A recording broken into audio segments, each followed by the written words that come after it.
Week 7. Let's go. Discuss the IMO performance standard for ITDIS operation and functional requirements, color, and symbols.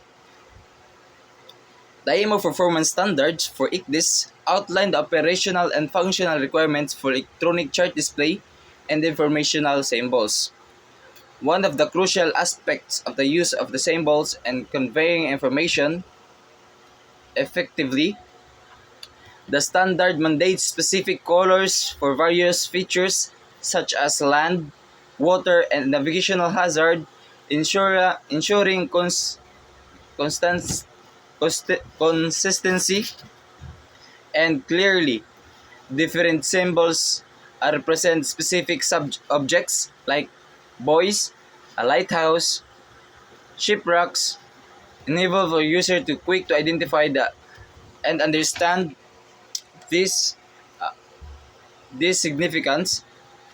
The symbols, the color and symbols convention enhance that thus visual representation of the navigational charts, uh, facilitating efficiency, navigational navigational efficiency in navigation and decision making.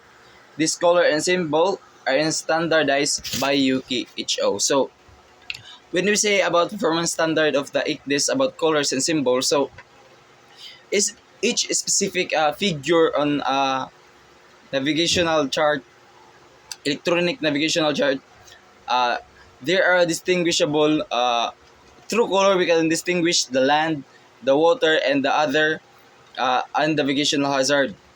So there are designated color. It is standardized. So it's not allowed that your ITDIS example ITDIS your ITDIS, the other vessel ITDIS shows that the color of the water is on their ITDIS is blue, and our my ITDIS the color is white. That is not allowed because it is standardized. So it must be the same.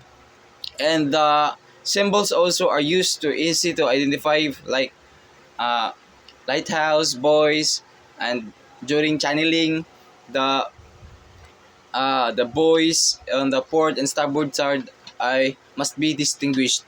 So these color symbols are standardized by UKHO,